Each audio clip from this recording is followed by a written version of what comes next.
Hello, my name is Father Gregory Pine, and it's my joy to welcome you back to the Thomistic Institute podcast for another installment of Off-Campus Conversations, where I follow up with a speaker who has spoken for the Thomistic Institute to continue the conversation and see if we can dive deeper on a couple of points proposed. So for this installment, I am delighted to be joined by Professor Michael Gorman. Thanks for joining. Hi, thanks for having me. Hey, my joy. So many folks will know you from your various talks given via the Thomistic Institute, well, just for Thomistic Institute students and recorded for the Thomistic Institute podcast. But then other people will know you because of things that you have written, like a book about the metaphysics of the incarnation, or by other things besides, for your contributions to the local community at St. Jerome's in Hyattsville. But for those who don't know you, what are some things they should know? Like, who are you and what do you do, and why is that? Why does that count? I teach at the philosophy at the Catholic University of America. I've been here. I just finished my 25th year at Catholic U. Yeah, since 1999 for the 20th. That's awesome. Century. I have children and grandchildren. Many of whom live like extremely in the same neighborhood as me, which is a real blessing. Yeah, I like philosophy, I like theology, and this should be a fun conversation. Nice. Would you give a little commendation of the School of Philosophy at the Catholic University of America? Because I admire said school from across the street, because it seems like you have a really rich communal life. It seems like you like philosophy and you like each other and you like doing philosophy with each other. Yes, no, that's absolutely true. I feel really blessed, and I feel like, God looks after us. Since about the early 60s, I think,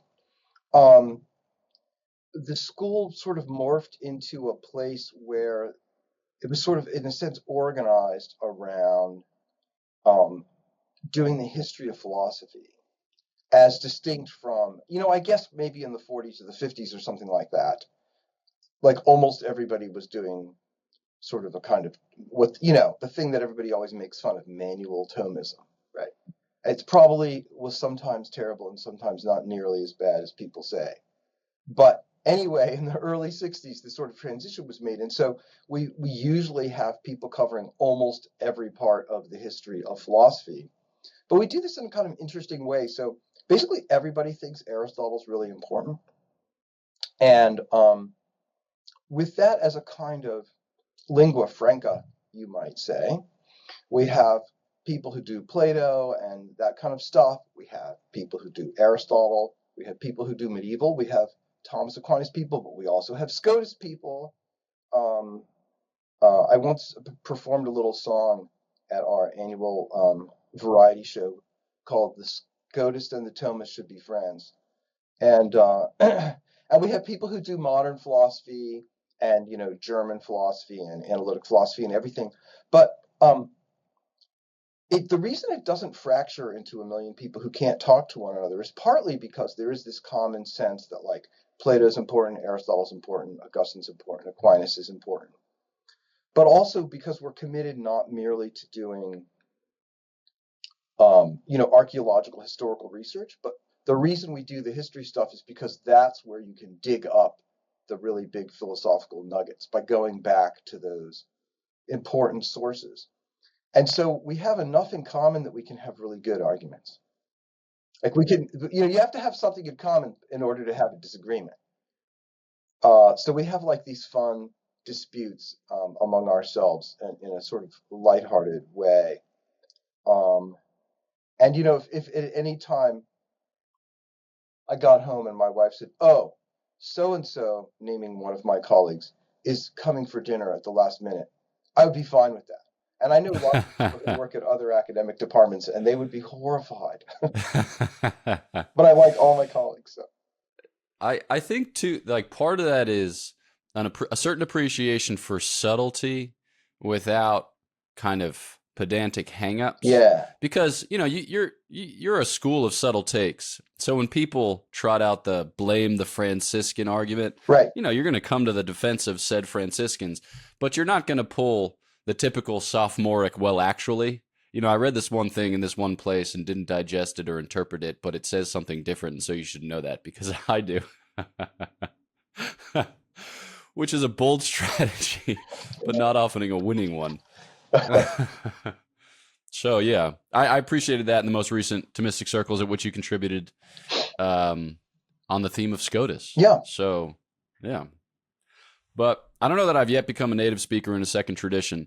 I think that I've just learned one tradition decently, and then I know what might be going on in other traditions, so I just refer to them like I don't know what's going on. Right. Well, that can be, it can be really dangerous to think something like, this was maybe dumb, but there was this, well, it's too complicated, but like I ended up doing this interdisciplinary undergraduate major in part because I didn't want to commit to any particular major, in part because, for example, to do the religion major, I would have to do this course where in a 9-month, 1-year course, we did 11 religious traditions. And I thought I'd rather just accept the fact that I don't understand Hinduism than to study it for 3 weeks. I just felt worse. Yeah. Yeah. No, that sounds, yeah. No, it's hard. It's hard to determine like the appropriate level of superficiality or profundity with which to engage, because you always come up against human limitations, and in coming up against human limitations, there's a sweet consolation to the fact that you'll never know anything, and that you can despair of that inordinate desire to shrink the knowable world so that more of it fits in your head. Yeah. But nevertheless, the limitations are limitations. So, yeah. But maybe apropos of that, we could talk a little bit about the chosen theme, which is relativism. Yeah. You've spoken on relativism a couple times to Thomistic Institute chapters, and I appreciate the take that you kind of lead off with, because in certain popular settings, when relativism comes up, it's like, all right, get out the baseball bats or the cricket bats if you prefer a kind of broader surface, and let's get to bludgeoning, boys. Yeah.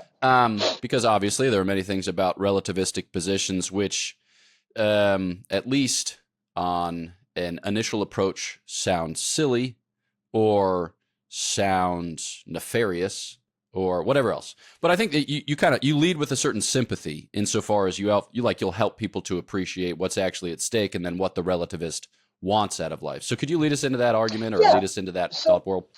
So the phenomenon that struck me in thinking through that talk, and I've given it a number of times, and it seems to resonate with people. On the one hand, a lot of people in our culture say relativist sounding things and essentially present themselves as relativists. They say things like, what's true for you might not be true for me. Every person has his or her own truth, things like that. But then it turns out, if you pay attention to them, that they aren't actually relativists. And the way this can really jumps out is that they'll use their relativist speeches in the favor of in support of non-relativistic claims. So they'll say, you should not interfere with other people's lives because what's true for them might not be what's true for you, and vice versa. Truth is relative, therefore it's immoral to interfere with other people's lives. Now that last thing that I just said is like total non-relativism, right? You could say, if you said in response to that person, oh, well, the thing is, I'm very special. For me, what's good is to interfere with other people's lives. So you're just going to have to accept that. They would go crazy. So it shows that they aren't really relativists. So that made me think, well, so then why do they talk like this all the time? So I think that in our culture, one use of relativist language is to try to create a space where people can be allowed to do their own thing without interference. And I think that's a legitimate thing. I think probably in our culture, we make that space larger than it needs to be. Or actually, I probably think we just make it to be the wrong shape. It's too large in we're too permissive in some areas and too restrictive in others. It's possible to be too restrictive and too broad at the same time. But anyway, I think that the better thing to do is to drop all the relativism and just talk about what we should tolerate and what we should not tolerate. And I think the reason it's hard is because people have trouble understanding the idea that you should love the sinner and hate the sin. So they think that if you disagree with someone, you have to hate them. So some people say, well, other people are wrong, let's hate them. And other people are like, ooh, hating people is bad. It can't be that anything's wrong. But those are both incorrect views, I think. You just have to learn to be able to say to people, you're wrong about this. Can we have coffee and talk about this? Because I think you're wrong. Or you don't always have to talk about it. But I think that in a sense, it's a kind of inability to have a charitable confrontation and disagreement, which leads people either to cruelty and intolerance on the one hand, or an attempt to be relativist on the other. Yeah, that's interesting, because I think it seems like a background concept is violence. Certainly violence has gotten a lot of play in the 20th and 21st century, not only physical violence, but, violence of various shapes and sizes. Yeah. And so you identify on the one hand a fear of imposition, which eventuates on the other hand in a kind of evacuation of, any truth claims or morality claims. But it seems like there's got to be an intermediate space. To describe it as a mean between two extremes, I think is false, because it's more of an extreme insofar as it more closely approaches the truth. But this kind of space of debate, dispute, discussion, invitation, provocation, there's a lot of genres that fit within this space. Do you think, ideally the university is a place in which just such type conversations can transpire, but it seems like socially and culturally, this ought to be something that's almost institutional, or at the very least arises organically from our relationships. Do you find places where that's happening, or do you have worries as to why that's not happening? Yeah. That's, I'm not sure. I think, universities obviously ought to be places where people can talk about stuff that they disagree about. And one gets the impression that, I think sometimes people, I don't know, it's confusing. The things that get reported about campus craziness are often quite exciting. But when I go and give TI talks at various campuses, I usually ask the students, so what's it like? Most of the ones whom I'm meeting with are Catholic, or anyway, they're Christians. And I say, so what's it like being a Catholic on your campus? What's it like being a Christian on your campus? And a lot of times they're like, oh yeah, there's some crazy stuff, but it's not as bad as everybody says. So I've started to wonder whether things are quite as bad as people say. It probably varies a lot more from school to school than people realize. But exciting stuff is what gets reported, right? At least in the New York Times, right? That's / New York Post. What? Yeah. I said at least in the New York Times / New York Post. What that isn't that a saying? If it bleeds, it leads. So yeah. So anyway, but I do think it is hard. I do think that we're sort of probably a lot less tolerant a culture than we used to be.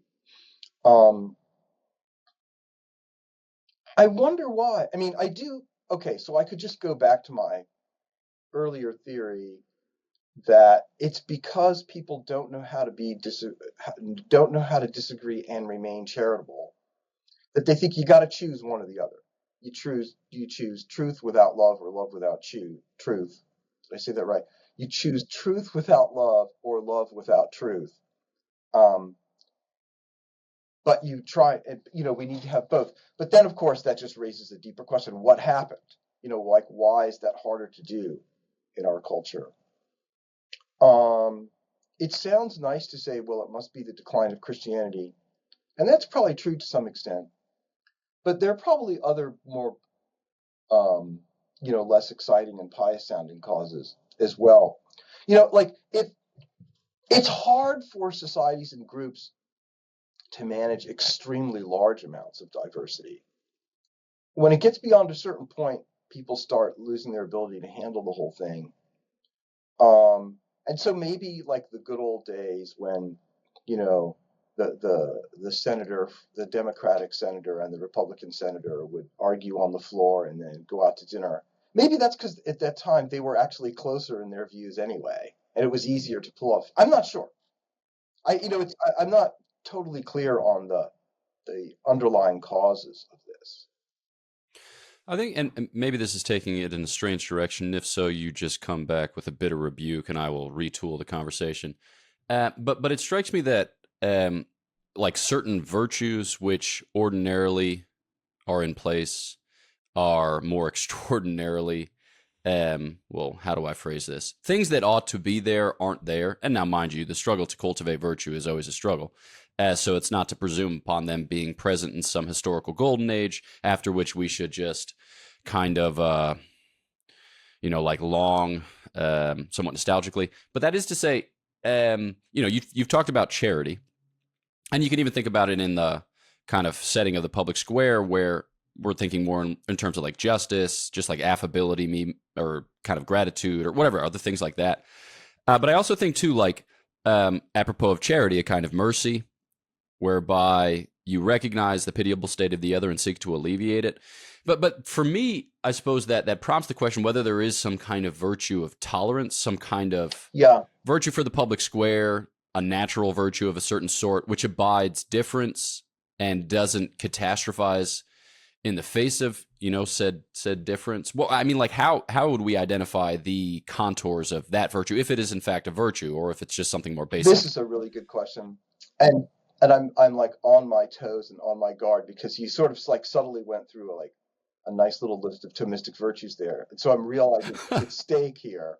It may be. Then this is actually a really interesting question. So I think it seems to me tolerably obvious. Haha. It seems to me clear enough that something in the ballpark of what we would call tolerance is something in the ballpark of a virtue. Okay. But it may actually turn out that there is no special distinct virtue that we should label tolerance. It's actually just reducible to one or several other virtues like justice and, affability and mercy. I'm not sure. It's actually a really good question. It's possible that like it actually is its own virtue and that it wasn't flagged so clearly in the tradition for whatever reason, and it should be done now. Or it could be that it's not. It's actually just sort of a place where several other virtues intersect, and that it's important to understand it in terms of those virtues, those other ones. Because for all we know, here's a sort of hypothesis. Maybe if you treat it as its own distinct thing, it gets distorted. But I don't know. I'm just making this up. This is a very interesting question. Well, let's pursue. I mean, this is a safe space. I'm not looking to jump down your throat and condemn you as having fallen afoul of Thomistic orthodoxy. I'm genuinely interested in the question because I just don't know what it is. Because I think when a lot of believers hear tolerance, they think indifferentism or latitudinarianism or nonsense. Yeah. And I think that's probably a good instinct because that's how it's gone in many cases and many times and places. But then I think about God. Yeah. And, mind you, how well do I know what's going on there? I know how God is not to some degree or extent. Okay. So then, St. Thomas has a couple of passages where he talks about the preexistence and virtue of God. So I'm thinking in terms of like, okay, if there's something in us that's good, it might preexist in God. Right. Perhaps not as a transcendental perfection or as a pure perfection, but maybe like a kind of mixed perfection and an idea and yada, yada. Okay. So that being the case, it seems that God puts up with a lot. All right. And I don't think that I'm like speaking metaphorically here. I think there's something analogical to it in the sense that God abides our nonsense. Now, he does so pedagogically and providentially unto the end, but like over the course of our life, God tolerates quite a bit. And I'm like wondering what divine perfection we're identifying here. Because if we speak about it in terms of patience, we're speaking improperly. Because like patience is kind of about fortitude, and fortitude is kind of about emotions, and God kind of doesn't have emotions. Right. So like like like when we refer to like longanimity or long suffering, what are we talking about? Like, what is the proper perfection? Or maybe we could just drill down Yes. and identify something like that. Well, somewhere St. Thomas says that the lawgiver should not try to make everything bad illegal. And one of his reasons is that you have to create greater injustices in order to enforce it. So you can think of things that would be great if we could like prevent everyone from doing them. But the intrusiveness that would be required is just absolutely outrageous. And there could be other reasons too. Like sometimes, I mean, that's only one reason, and it's probably not the only reason he gives. But it was the one that sprang to mind. But there are a number of reasons to not harass people every time they're wrong, right? Sometimes just the harassment becomes a kind of injustice on its own. Although, if I'm not careful, that just becomes a question begging argument, right? Because somebody who just denies that there's anything good about tolerance would say, well, what's so bad about harassing people until they go crazy? Right. Like it's sort of presupposing that you're supposed. So that was a dangerous thing I just said. That I don't know. I could probably fix it if I had a little time. But anyway, but I think sort of intuitively we could tell you don't just go around. You don't just like walk up to people in the subway and say, and just correct them everything they're doing. And you shouldn't be reading that book and all. Right. You just got to let people alone. But also, sometimes people have to learn things for themselves. Sometimes if you just push people too far, they crack, and then they're not going to improve. There's all kinds of reasons why you can't fix everything right away all the time. But to put it that way is to presuppose that there are things that need fixing. Like, I mean, I think tolerance, whatever it might mean, what it needs to mean is that you're tolerating something bad, something that you think is bad, right? You don't tolerate good things. You tolerate bad things. So I quite agree that often when people talk about tolerance, they're really talking about indifferentism. But if you just think about what the word tolerance ought to mean, in a way, it's a completely non-indifferent thing. You're aware of evils and you've decided for now you're not going to push it. Yeah. Okay. Maybe there's something to be said. So thinking about your observations with respect to corrections, like you're in the subway and this person's reading Ayn Rand, and you're like, oh man, she's totally wrong on altruism and egotism, and you shouldn't bother with that nonsense. And somebody over here is, like playing Candy Crush. And it's like, you can't possibly be spending your time in such non-profitable fashion when the glory of God is just on the other, whatever, So, okay, you just become intolerable yourself. And it seems like you got two poles in correction. You got the other person who's doing something bad, and then you got you, who may or may not be responsible or may not be duty bound. And then you've got the actual exchange. And it seems like we're only responsible for certain things. And it seems like one of the things for which we are responsible is ensuring that the exchange is loving in some way, shape, or form. Maybe just to talk about it in simplest fashion. It just seems like that for which we're responsible, and then the loving exchange, they're probably kind of hard to legislate, or they're probably hard to define. Maybe that's also part of the reason for which we kind of fall back on toleration or tolerance, because it requires basically nothing. It's like, to what extent are we just kind of managing our social anxieties, or to what extent are we just trying to delimit the bounds within which I can feel myself safe from potential aggression, violence, inordinate correction for which the other party is not responsible? Like, I don't know.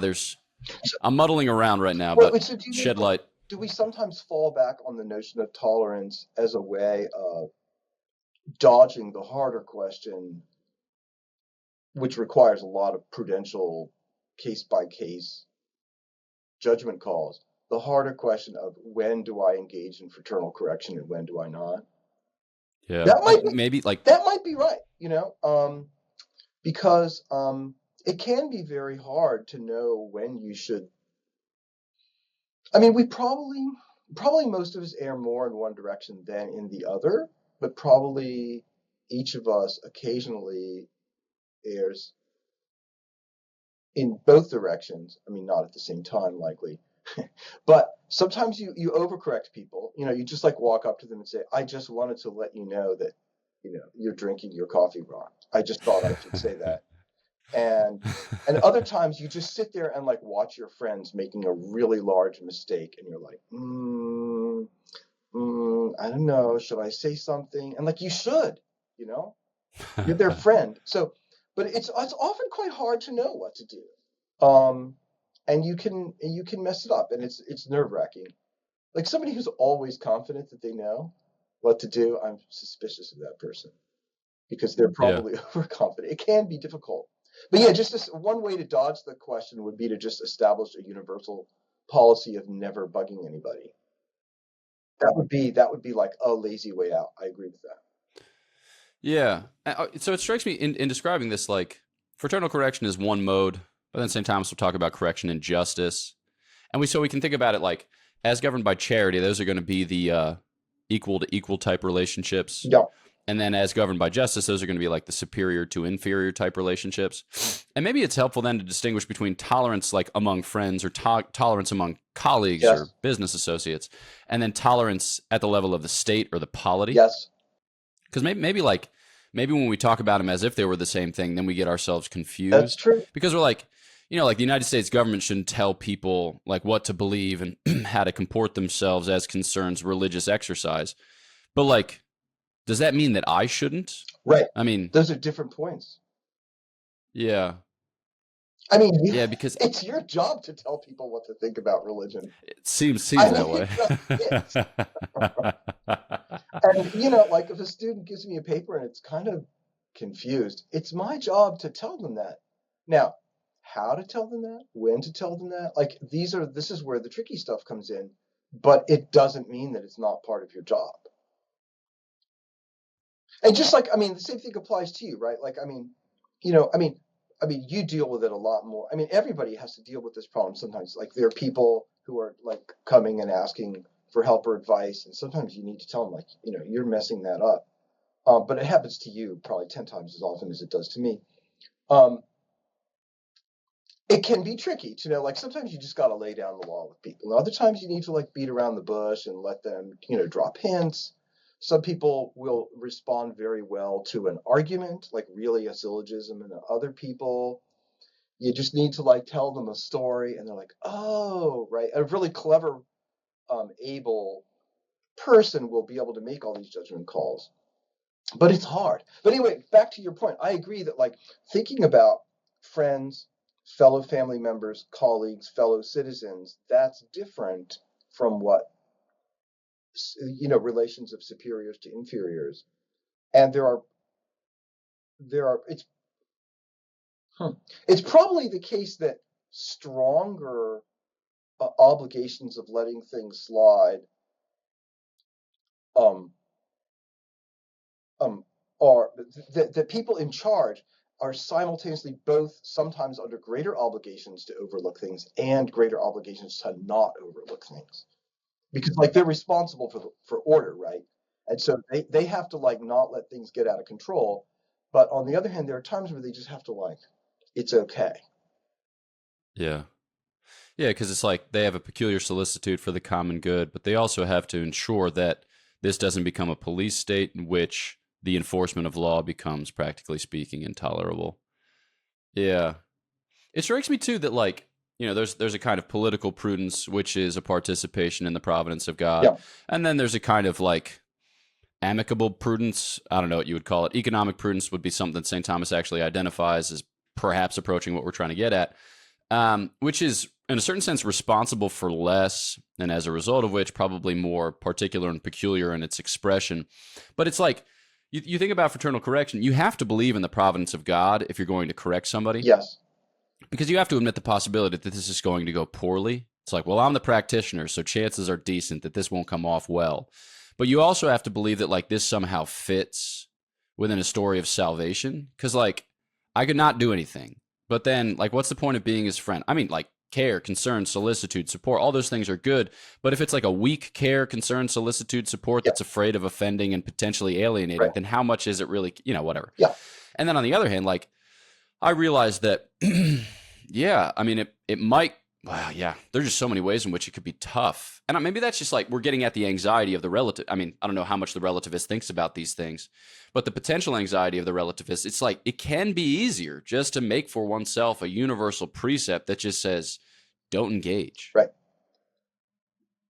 Yeah. Yeah. No, it's the thing about Providence is important because just to take up the opposite side of the balance that you were just saying, like okay, so it's, I think it's true not only that having a weak faith in Providence might lead us to not be open to the possibility that if we try to offer a correction or something to someone, that it could just go badly, but maybe it was worth doing anyway. But also, a weak faith in Providence could be a cause of overcorrecting other people, right? It's like, do I have to do everything around here? Right? And actually, I don't. That's God's job. And so, I don't. When I look around the subway and I see somebody playing Candy Crush, I don't automatically have to intervene. Yeah. No, it's probably for the best. I'm sitting on the bus and I see somebody, keeping her toddler entertained with a cell phone, and it makes me want to cry. But like, it's probably not my job to say, hey, listen, let me tell you how to raise toddlers. You're doing it wrong. Yeah, probably not. Okay, then how about let's turn back to relativism. So interesting to explore. Can I just go ahead? Yeah, I want to insert something here. Please do. I wonder whether a certain factor about our culture, certain fact about it, has made it harder for us to develop these abilities to manage disagreement, the sometimes need for correction, the sometimes need for letting things slide. And that fact about our culture is that it's easier to get away from people that we don't like. You don't have to hang out with them. You can spend all your time on social media reading a nicely curated blend of, I don't know what the correct ratio is, but mostly opinions that I agree with and occasionally opinions that really, really anger me to keep me excited and engaged with the news feed or whatever it is. And but if you think of living in a family, you're stuck with these people. Now, of course, a lot of people don't really live family life in that way. Their house is like a hotel, and they don't have dinner together, and they don't have to put up with one another. And when they do, they're all on their phones anyway. So but if you live in a more engaged way, then you have to put up with everybody else's faults, and you have to learn through practice when to tell somebody, hey, that's not okay, and when it's like it's actually a me problem.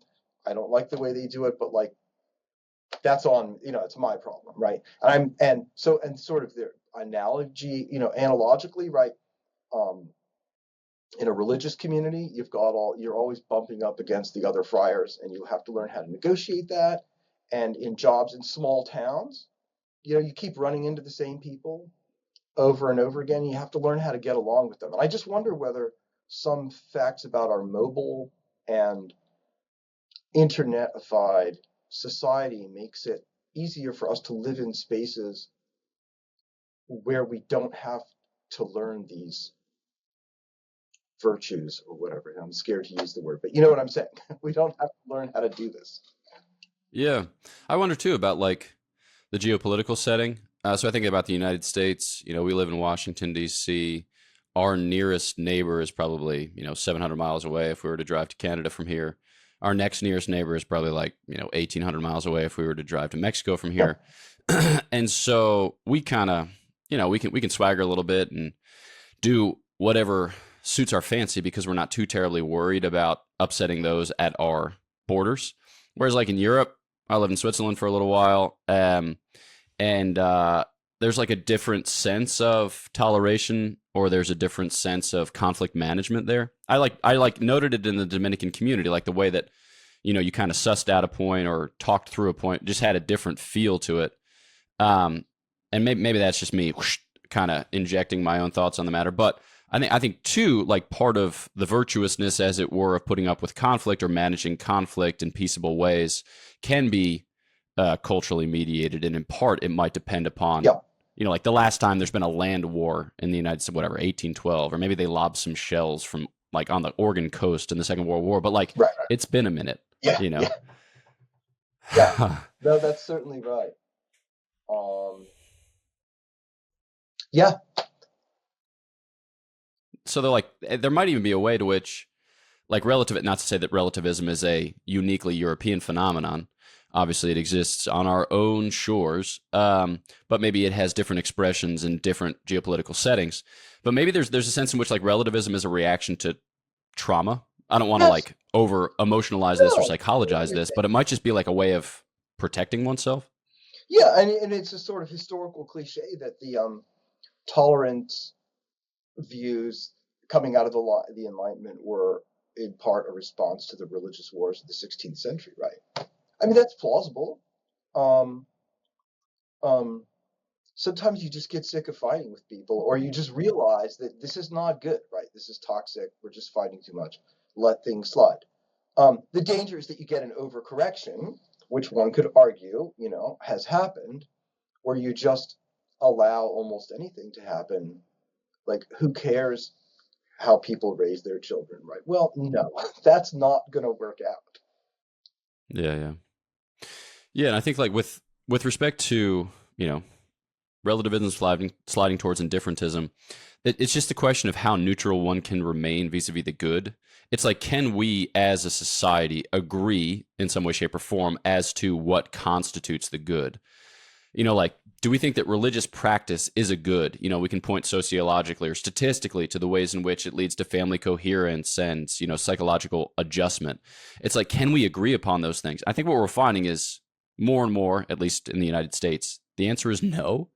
And it's just like, to what degree or extent is that connected with a kind of relativism and tolerance that have morphed or that have slid or that have otherwise shifted while we weren't kind of babysitting them?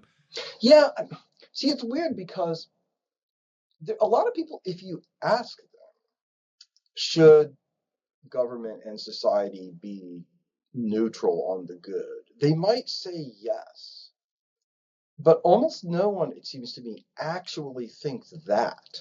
Um, so, for example, most people think that at least most of the time, shooting your neighbor should be, against the law, right? So, right away, and the fact is, a lot of people who claim to be very tolerant, they're very intolerant. They are mean. Um, so they're intolerant of you for not. It's not only that they want you to be tolerant of certain things, but you have to approve of certain things. If you just go like, well, I mean, if you actually just said, look, just pick some controversial issue, you say, well, I understand that other people do that, and I'm okay with it being legal, but I'm not excited about that. I think that's bad, and it's going to lead to bad social consequences. People will get really mad at you for that. They do not tolerate this opinion. So I think it would be healthier for everybody to just stop saying let's be relativists, and just to come out in the open and say, look, we're all going to have to take stands on certain things. I already do have stands on certain things, and so do you. Some of them we agree, so let's be happy about that, and then let's talk about the other ones and start talking about it, and trying to do it in charity. Because if we pretend that we're not taking stands, I think it's just going to come out in more weird and toxic ways. Yeah. So then, like, the good at stake, at least in the discourse, would be an open conversation as to what constitutes the good, some modicum of political compromise, such that things at least representative of goods espoused by the citizenry themselves are, there present or enshrined in law and judicial practice. And then if there are things that people find intolerable or bridging on intolerable, then you can begin to devise political solutions for their redress or for their kind of at least ongoing conversation or whatever else it might be. Yeah, and we were talking earlier about how, like, in your personal life or whatever, this stuff can be kind of situational and require prudential judgments, right? Some people prefer to be corrected or called out very explicitly. And if you beat around the bush, they get ticked off. Like, just say it, right? Other people get really hurt if you do that and you drop little subtle hints, and then they are grateful that you weren't confrontational. All right. So you have to make a lot of judgment calls. Well, I think like there's something analogous to that on the social and political level. Not every society can be run along the same lines because it depends on who the people are, their level of education, and the degree of diversity within the society. Like you can't. It's just a fact that has to be managed, and you can't say, well, I don't care how much religious diversity there is currently in our culture. We are going to establish this religion, and it begins in 10 minutes. Like you can't. That's just not a real plan. That's LARPing. So you do have to like try to work your way through. But it's much easier to just go and tweet stuff than to actually try to solve problems. Right. Yeah, maybe that's a good point with which to conclude. I mean, it's a sobering point, because I think that from a certain vantage, it is subjectively satisfying to make a bold or courageous tweet, or I don't know what the actual verb would be. But somebody was recounting to me that there was a documentary that was put out a couple of years ago about a famous person who a lot of people like, so I'm not going to identify him or her, but that it like kind of mounted to a climax of a brave or courageous tweet. And my first reaction was like, I don't know that there is such thing as bravery and courage on the internet. Maybe there is, but it just strikes me as a kind of bravery / courage neutral space. It's like whatever it's like doesn't have a real consequence. I mean, unless it does. Yeah. Yeah. So maybe it's about like accommodating the discourse to the actual persons participating who, can contribute to some common good or can actually invest in it. Yeah. Wait, so I missed the very last point you're making. I thought you were going to go on. That's why there's this big pause. Oh, no. Yeah. No, quite naturally. I think I'm going to go on most times too, but then I realized that it's been lengthy. And so I try to just end. No. I wasn't accusing you of that. I mean, I'm always trying to figure out how what I say ends. Right. So I think that what I'm looking for is like part of what it means to be, because you made this point about family life and you made this point about the kind of atomization or balkanization of civil society where it's like we live to a great degree in isolation, as a result of which we don't have to, cultivate the virtues whereby we put up with other people and their differences, or whereby we put up with ourselves and our own fecklessness. So it strikes me that like coming together is part of the story. It answers to the anxiety, maybe the trauma, the fear that informs a lot of this. Let's talk about relativism, or let's say it's relativistic, because it seems like that we should be trying to navigate these problems within the appropriate social or political setting. That is to say, like with the people whom it concerns in a way that brings us together and actually engages us around the table, rather than doing it in weird ways or untoward ways or ways that don't actually get to the problem and bring people together in meaningful senses. So it was just kind of it petered out there. I get it, right. And we had, that was in the context in which that arose, was that we were talking about Twitter. Like you have these weird, virtual spaces where your interlocutors are the people that you who happen to see it, right? They might not be in the same room as you, or the same city as you, or the same continent as you, and so their sense of how they're engaged in this. Like it's one thing to, I mean, let's pick an example of something that seems like a lost art: local politics. Like town level politics or city level politics, right? It's probably easier. Okay, I'm just going to say this crazy thing. It might not be true. It's probably easier if you're a clever writer and producer of social media content to get people all around the planet excited about your campaign for, whatever, financial responsibility in your own town than to get people in your own town. Like if you're good at sending out tweets, then like someone from 2,000 miles away would be like, yeah, let them have it. And you're like, what do they care? They don't live here, right? But to get your neighbors, that's a lot harder.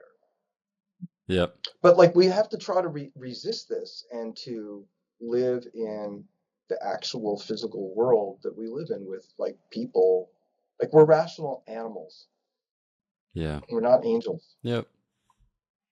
We aren't. Have you ever come across Thomas Harmon, who teaches at UST in Houston? Mm-mm. I think I'm getting his name right, but he's writing a book. It's called like a demonology of the internet. Oh, nice. Just kind of likening internet communication, well, data storage and recall and communication to communication amongst demons. Yes. Which is fascinating Yeah. when you think about it at the level of like, Madison Avenue manipulation. So, Yes. yeah. Okay. Well, we've come to the typical end All right. of an off-campus conversation, but do you have any final thoughts, final commendations, or things you want to share apropos of the theme?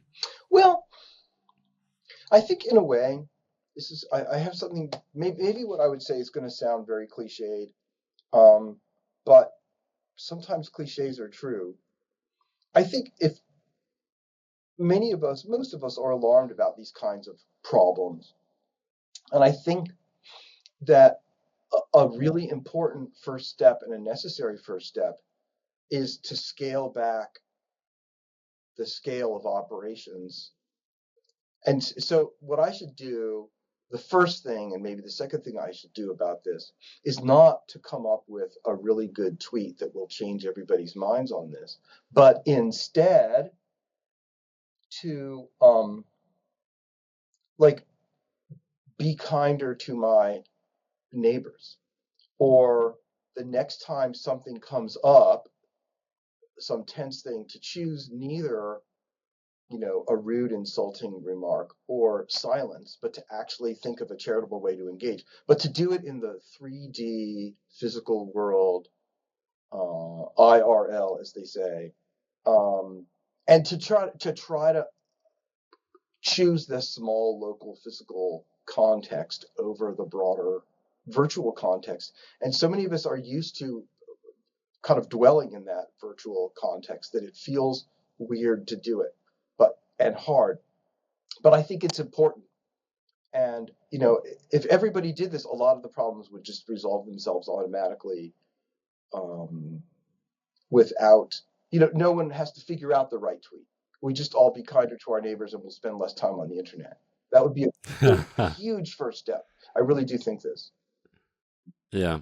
Yeah, when your backstop is humanity or a human being, a concrete existing person, rather than the algorithm, it's more likely that your social interactions will be humanizing rather than dehumanizing. So, cool. Hey, well, thanks so much for taking the time and for entertaining a somewhat musing-filled / rambling-filled disquisition, or I should say exchange. This was fun. Very thought-provoking.